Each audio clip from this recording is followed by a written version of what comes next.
Hi, happy day after Labor Day. It is Tuesday, September 4th. It's the day after Labor Day, and I am ready with my coffee to get through this short week. First of all, happy Labor Day to everyone. Riley Law was closed because we practice work law, and it's really important to us to honor the heritage of our American labor laws coming from unions and the tradition of Labor Day, honoring the work that labor unions have done to form the American workplace. So, happy Labor Day. And I've got this morning I have a whole milk latte. I decided not to go with anything too sweet. I have some real work I need to get done, and I can't afford to have a crash from coming down from a sugar rush later today. So just have my caffeine to power me through the morning. So I have an exciting topic today. Most of what we talk about on this series are issues that come up when people already have a job, but did you realize that the labor laws actually protect you before you even start on day one? Labor laws, which include things like the wage laws, discrimination laws, sexual harassment laws, form this big body that I call labor laws. They protect you even during the interview process. So that's what we're going to talk about today.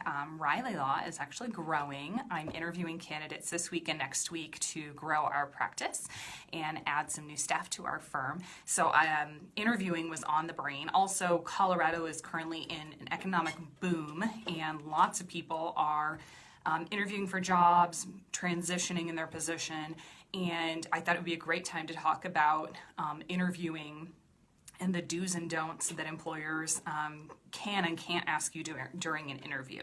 So, like I said, a lot of people don't even realize that they can be protected by discrimination laws before they even start, but things that an employer cannot ask you during an interview are things that relate to your race, national origin, disability, your sex or gender, your age, your religion, your marital status, whether or not you have kids, and your sexual orientation. And there's probably something I'm forgetting on the laundry list of things that are protected.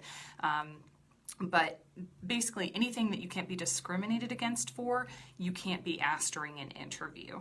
And when I say can't ask, it's a no-no to ask it. Certainly an employer can ask those questions, but then if a candidate is not selected, they have a really strong arsenal to say, during the interview process, I was asked about my sexual orientation. Just for fun, I thought I would share that I actually did interview for a job once where I was asked basically every single one of those questions, except my sexual orientation, but I was asked if I was married and what my husband does. So probably they could have deduced my sexual orientation from that.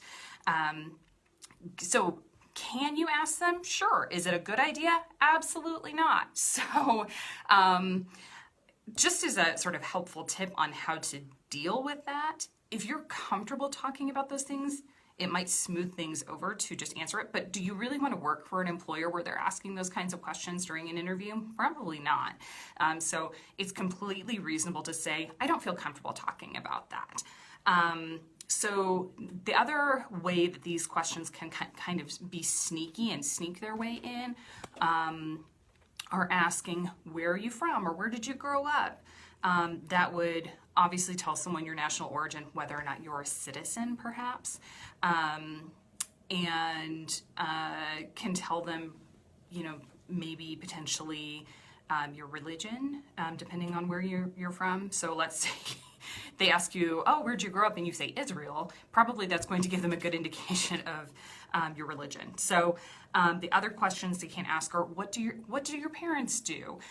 That's a kind of coded question to figure out where you're from, where did you grow up, what do your parents do, and what does your spouse do? So that's another question that's kind of targeted at finding out marital status.